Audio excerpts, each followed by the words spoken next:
After the video of Charlie being shot today and that coming on the heels of the Ukrainian girl, the unedited video of the Ukrainian girl being stabbed and then crying, holding her face in her hands and slumping over and dying. After those two videos, I think I want to talk for a few minutes, and if you want to listen, great. If you don't, you can watch something else. No problem. So last night I was really well, no, I was in the car today. This was before Charlie got shot, and I was coming back home, and I was thinking about the video of the young Ukrainian girl, and I wigged out last night after I saw it, because it's just so horrifying. It was interesting. I've seen a whole lot of dead people. Given the job I do, I've seen I don't know how many countless photos, videos of dead bodies, photos, videos of people being shot, being killed. I've seen horrible, horrible things. And so you get kind of numb to that. And so I watched the video of her being stabbed, and the stabbing part itself really, really didn't bother me. I'm so kind of desensitized to those things. But then she looked up at the guy, Decarlos Brown, and she just kind of looked up at him stunned. She didn't know what had happened. And then she looked down and could see her life rushing out of her. And then she started to cry. And that made me want to cry. And I got that feeling you get when you can tell something really horrific is about to happen or just happened, or when you cheat death. And it's that feeling where the life kind of empties out of your face, your legs go wobbly and kind of numb. That's what happened to me while I was watching her cry. And uh, then she looks up again for a second, and then she starts to cry again, and then she starts to slowly slump over and finally ends up in the floor with her hand still up on the seat while 5 or 6 people just sit there. And when she started to slump over again, that's when I wanted to cry again. And so I was driving back to the house early this afternoon before Charlie was shot, and I was praying and was just asking God, Lord, I've had a super strong reaction to this, and please don't let this trigger a bipolar event. I have type 2 bipolarity. It's the good one. It's not the super bad one. It's still not really pleasant when you have a bipolar episode, and things like this can trigger those. And so I was just praying he would kind of protect me from that. And then I got home, and a little bit later hopped on X, and the first post I saw was talking about video of Charlie being shot, and I thought, oh well, this is some tolerant leftist who's come up with an AI video of Charlie getting shot. And I scrolled a little bit and saw a bunch of people were talking about this. And then I checked Slack for work, and and realized what was happening. And it didn't take long for me to find a video of it. And then you find that's the censored video. Then you find the uncensored video where the shot goes through his neck and blood just gushes out immediately. I didn't have a strong reaction to that, a guttural reaction to that, because it's kind of more expected that somebody like Charlie would get shot. It's horrible. And it's different watching somebody who fights for a living get hurt or killed than it is watching an innocent woman who was literally a war refugee get stabbed for absolutely no reason. Anyway, throughout the night on X, conservatives left and right everywhere have been saying we've got to fight. We can't stop the fight. We've got to keep fighting. Charlie would want us to fight. It's time to fight. If ever there were a time to fight, it's now. Sure, whatever. The future of maybe the whole country rests on the question of what does that word mean? What does fight mean in this context? Do they just mean we've got to keep fighting the way we've been fighting? Maybe. That's produced some effects. I mean, Trump is radically changing things. The assassination attempts on him show that. Charlie getting killed shows that. But the way we've been fighting didn't stop Charlie from getting shot today. It didn't stop Iryna, I hope I'm saying her name right, from getting treated like a pincushion by a guy who then walked off and said, I got that white woman or white girl. So yeah, the way we've been fighting has had some positive results. It's also not stopped the horror that's out there. And in fact, the way we've been fighting seems to have exacerbated it. in some ways. So that leads to the question, what do conservatives mean by we have to fight right now? And what should they mean by it? And I don't know the answer to this yet. I'm still kind of trying to think my way through this and process it. And I built a fire earlier tonight and just went out to the fire pit and sat by that and kind of just sort of thought and prayed a little bit, not a whole lot. Just kind of trying to wrap my head around all of this. Let's come back to the idea of fight. A few days ago, I had kind of an epiphany. For all of these years watching what the left has done, going back to the Weather Underground in the 60s and 70s and terrorist bombings from the left and up through Steve Scalise and then Trump twice and the trans killings, the mass shootings from insane trans people. I've always thought that I've never accepted the premise that there's a constitutional crisis, and I have always thought that debate, free speech, the marketplace of ideas, following conservative principles, that was how we win this. Then I had an epiphany the other day. Just popped back into my head I think it's the Adams quote, that the Constitution is suitable only for a religious, which means Christian, and moral people. It's wholly unsuited to any other kind of people. Well, we've got a tremendous problem right now because we're no longer a moral Christian people. We're not really even an educated people anymore, thanks to the public education system. So what that means is that the system the founders bequeathed us can't fix the situation we're in. In other words, I think I've been wrong for a little while. The founders themselves, I think, essentially did say, look, the toolkit we gave you, it doesn't work with the people you've got now. It doesn't work with the people you've become. Okay, so that means then, what do you do? We've all got immune systems. There are times, though, when the immune system that God gave you is not enough to keep you alive. In those cases, radical intervention is needed. Sometimes that's taking medicine. Sometimes it's surgery. Sometimes it's taking medicines that are poison.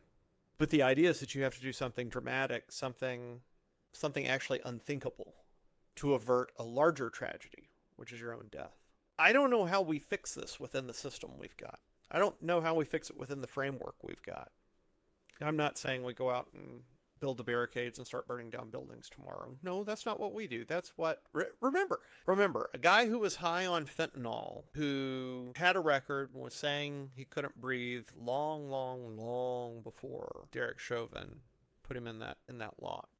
That guy died from an overdose. Get the first autopsy, it's pretty clear. And it could have been brought on by pre-existing cardiac trouble too. But he died of that, and we got $2 billion of damage, riot damage, something like that. I think 1,000 people displaced in Minneapolis alone. 50-something businesses burned to the ground. I can't remember how many others that were damaged. And that was for a guy who was a scumbag. So Charlie, whose only sin is wanting to debate, literally, how did he open things up? If you disagree with me, come to the front of the line to talk. So he gets shot. Trump, who is running for an election after, the law had been changed in New York for 1 year so that he could be accused of rape. He could be tried for rape. New stuff coming in with work. Just seeing what was out there. DC Comics trans writer Gretchen Felker Martin celebrates death of Charlie Kirk. Oh, isn't that nice? So, so they changed the law in New York so E. Jean Carroll could go after Trump. They tried to take him off the ballot in 23 states, I think. He was put on trial and then gagged so that he couldn't speak about anything that went on during the trial. They hit him with a $500 million ruling for overvaluing a property. He valued it, I think at 16 million. I can't remember. And nearby properties that were surrounded by the ocean on both sides, like Mar-a-Lago, they were going for like 40, 50, 60 million. The creditors said, hey, they wanted to do business with him again. Anyway, the whole point is he was running for office in a democratic fashion, and the left did everything they could undemocratically to prevent him from taking office. And then they tried to kill him twice. The Constitution doesn't provide for how to deal with this because we've evolved or devolved into something the Constitution didn't anticipate. So what do? I don't think going and burning down buildings is the answer here. I don't think going and shooting liberals, shooting leftists is the answer here. I do think a national divorce might be a good idea. But I think the answer to the question of what does the word fight mean, I think it means that conservatives walk away from this suicide pact that we have with our principles right now. Yeah, we want to do things we want to comport ourselves with the law. We want to work within the law, under the rule of law. We want to do the right thing. We want to be intellectually honest. We want to be above reproach. All those are good things.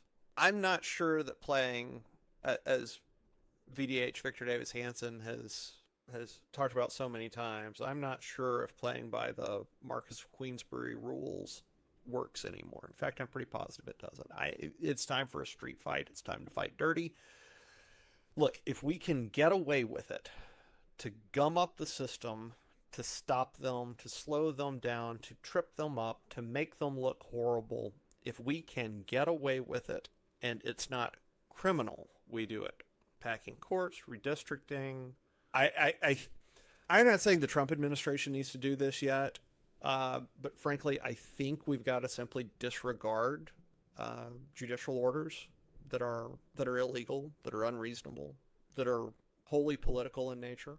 I also think that we need, this is going to be hard too, because conservative judges tend to be super principled. I think we need to use every judicial opportunity we have to roll back leftist progress and momentum, even if those decisions don't comport with what we have viewed as proper jurisprudence, or even the spirit of the law.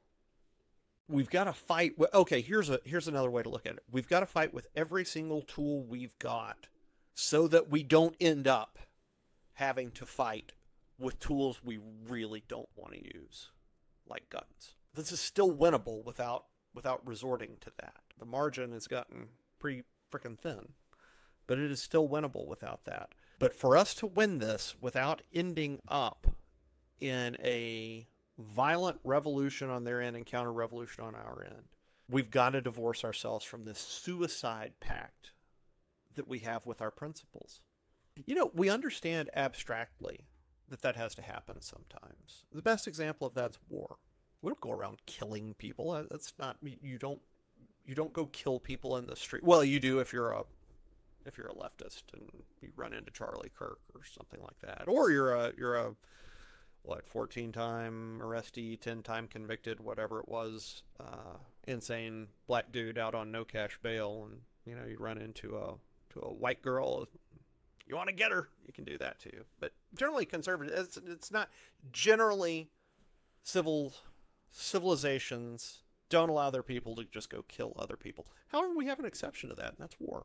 And we all acknowledge that the rules during war are different because of exigency, because of extremis.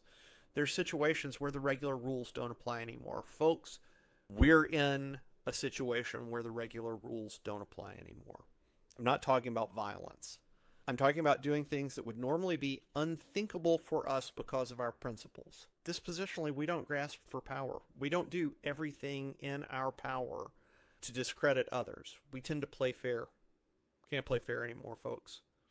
And listen, I know and there may be some Christians, if you're stupid enough to still be listening to this, there may be some Christians listening to this saying, Josh, you can't do that. We can't go down that road. It'll be tragic. Well, okay, I agree it's tragic, but life doesn't always give you good choices. Right now, we've got to figure out what the least tragic option is. What option results in the least tragic outcome? And you know what? I would rather freaking cut some corners and betray my principles every now and then, or as often as is necessary, frankly, to stop a large, physical, violent, conflagratory tragedy. People die in civil wars. Lots of people die in civil wars. And by the way, if we get a civil war, Don't be too quick to want that. If we get a civil war, it's not going to be the North-South like it was 150 years ago, 160 years ago. No, this is going to be more like the early 1990s and the Yugoslav wars, where city versus countryside. That's not going to be pretty, folks, because you're not going to be able to draw a line across half the country and keep things neatly separated like that. No, it's blue cities and red states. That is a tragedy of proportions I think most American Christians today, I'm positive most American Christians today can't conceive of.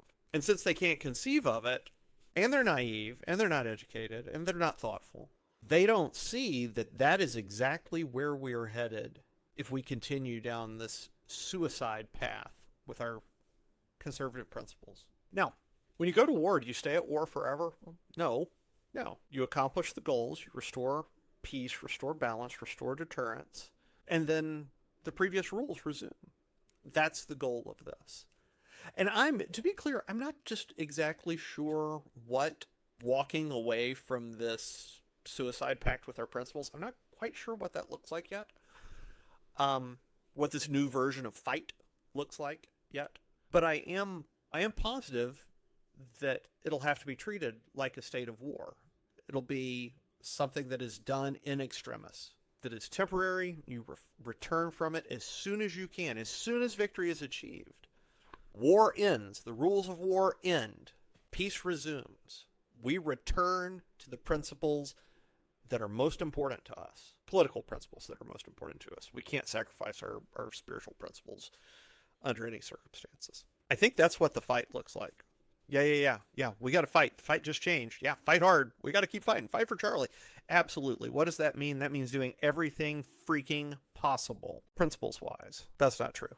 It means recalibrate our principles in such a way that we can stop the left as quickly as possible without crossing thresholds that we can't cross. Violence is one of those. Criminal activity is one of those. I think outright lying is one of those. Those might be the only things that are off the table, though. And then we bring those principles back as soon as we possibly can.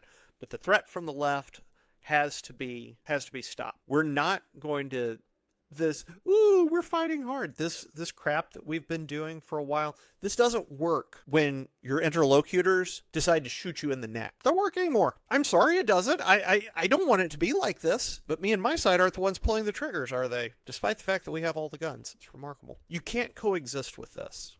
I think, Charlotte, it proves we can't coexist with the people who are creating the reality that we saw on video today with blood gushing out of Charlie's neck, and with that sweet little Ukrainian girl crumpling onto the floor of a public transit car while 5 or 6 people sat there and did absolutely nothing. You can't coexist with the people who are creating that reality. Or if we can, someone tell me how. I don't see how that's possible. Let's talk about hatred for just a second, or let's use that as a springboard to talk about these people. So a lot of you know, some of you know, that a year ago Saturday, my daughter killed herself, and she just turned 18. She was a week into her 18th year, and she shot herself in the head, and she did it over an abusive relationship, the details of which I won't really get into here.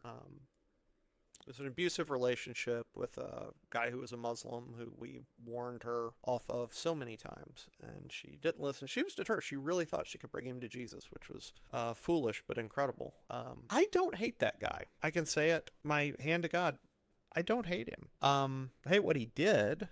What he did ended with my daughter shooting herself. But I don't hate him. He's just being used by the enemy. These people, whoever shot Charlie today, he's a vessel for the enemy. The enemy used him. Decarlos Brown, I'm not even sure how much of a vessel for the enemy he is, so much as just collateral damage. But it's easy to feel hatred in these situations, and you should feel hatred. To be clear, you should feel hatred.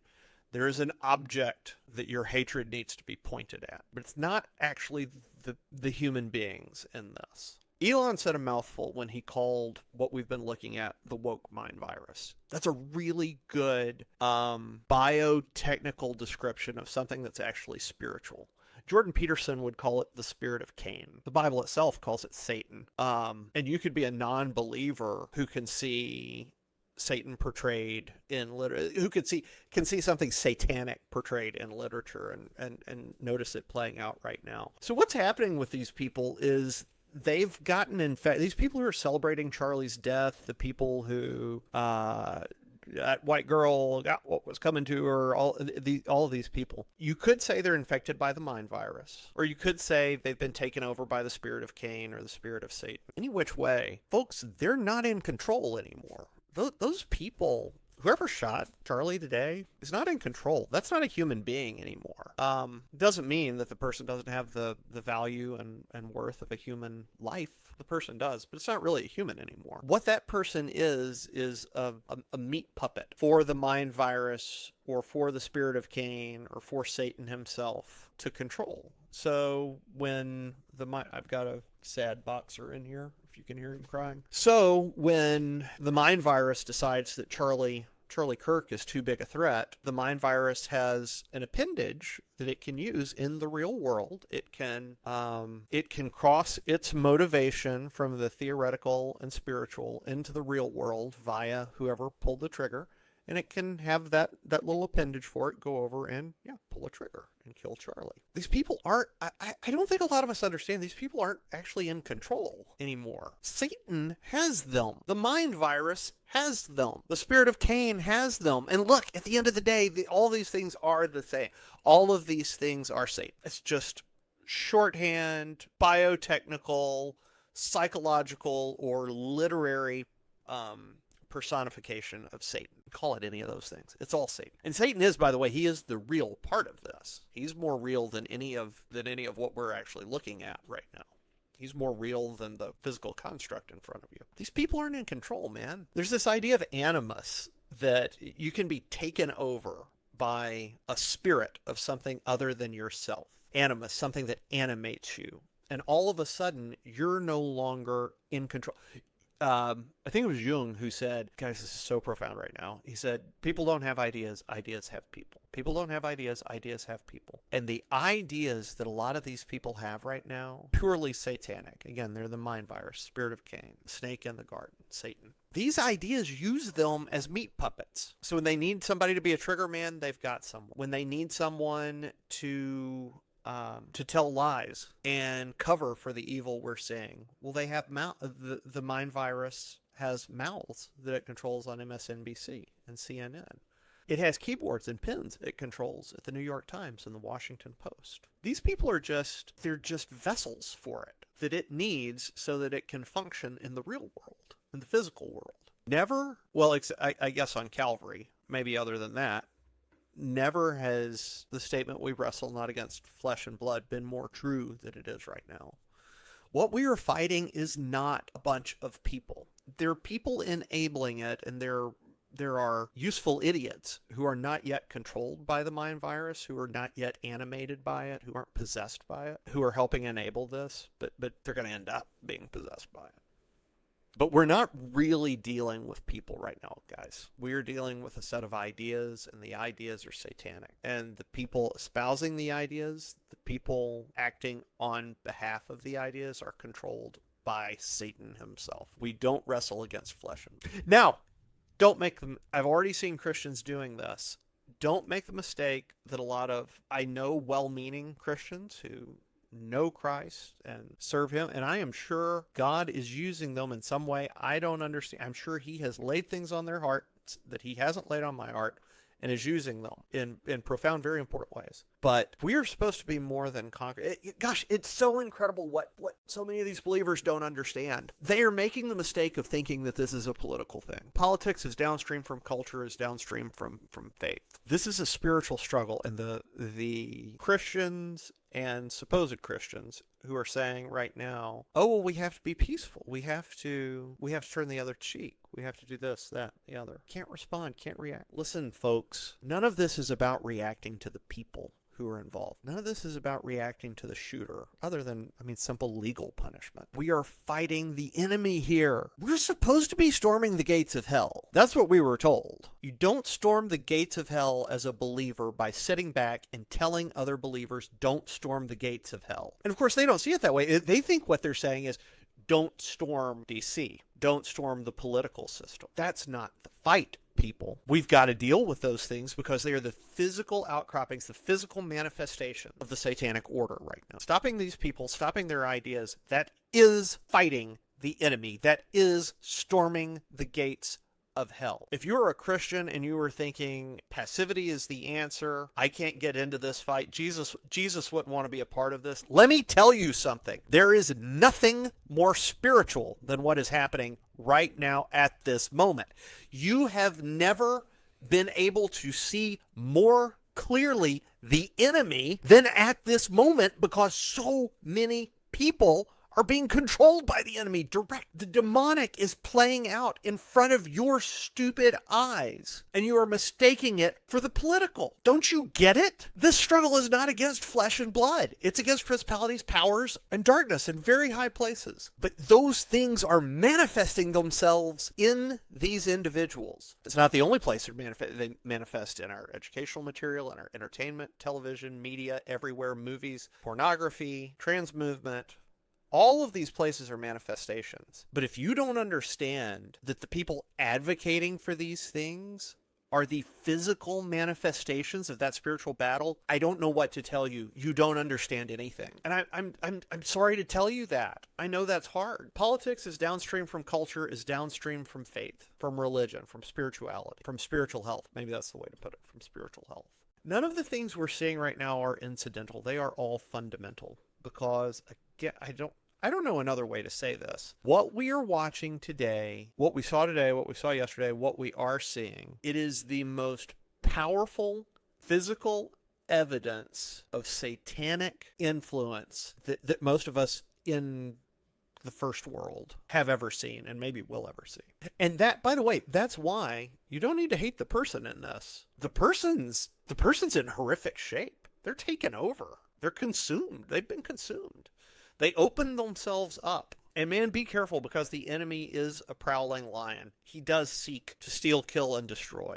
And man, if you open up, if you give him an opening, if you invite him in, and most of the time you're not inviting him in, you're inviting something that he is using that looks very nice in. And you give him place in your life and bam, he can begin taking over whenever he wants. And he doesn't always do that all the way. I think there are very few people in the world who the enemy completely takes over. But there are more now than there have ever been. Every person you see out there on the news who's saying Charlie brought this on himself, who's blaming Trump for this, who's blaming Christians for it, every single one of those people is a physical, not just manifestation, but a physical outlet for the mind virus as far as ideas go, and for the demonic world as far as spiritual things go. You better freaking believe we have to fight this. Christians, you've got to do everything you can. You're actually needed right now. And if you're a little squeamish about that, hey, maybe that's a dispositional thing. That happens.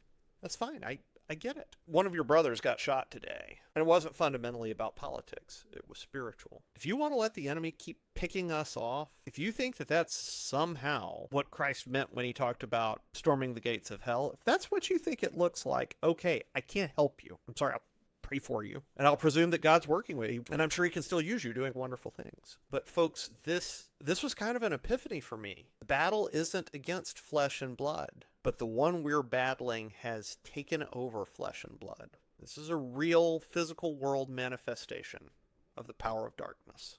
And Christians, you better get it in gear and fight. Fight, fight, fight. When you sit staring, look, go to Reddit. Go to Reddit and look at what's being said about Charlie Kirk right now. Passive Christians, go there and look. I beg you. And when you get there, have the sense to realize that and there'll be bots involved too, but the humans behind those comments, you are looking at physical manifestations of the enemy. You're looking at physical manifestations of the spiritual battle. It's right in front of your eyes. Fight! Fight! Or just walk away. Get out of the way. Go hang out in a monastery. And yeah, I think I mean this seriously. Go to a monastery, check out of the fight. Pursue a relationship with Christ there. Come to know him more deeply. Pray fervently and grow as he guides you.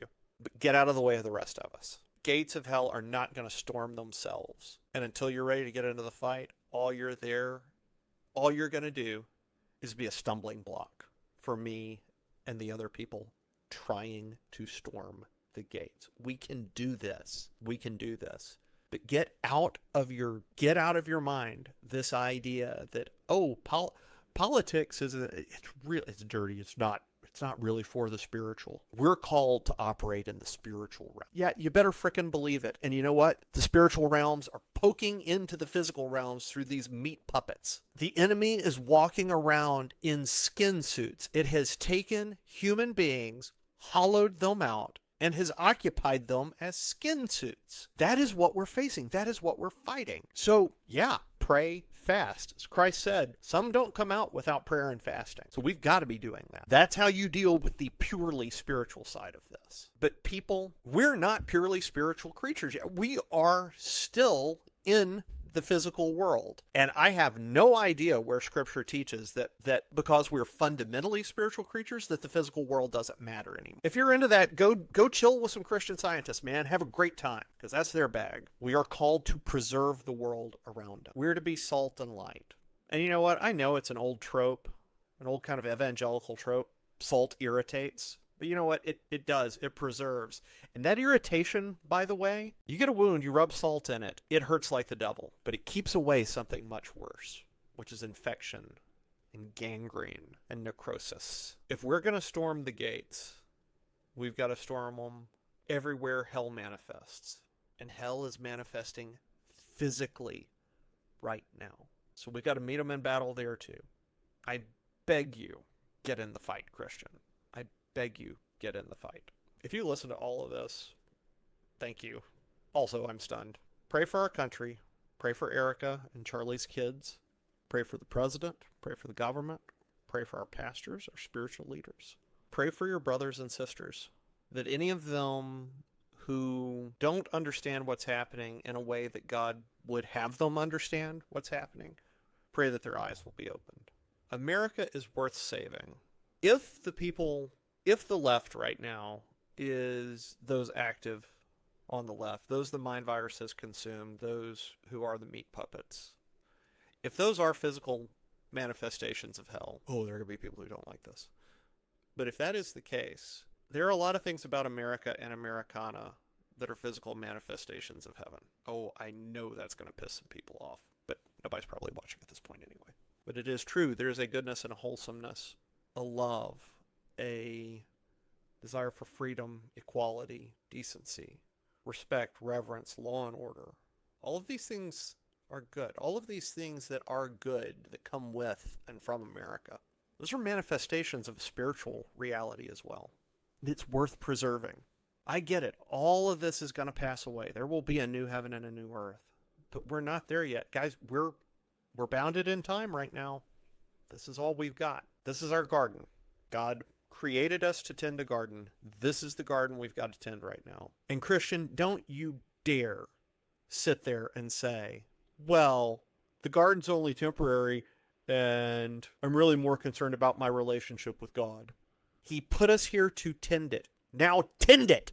Tend it. Get it together.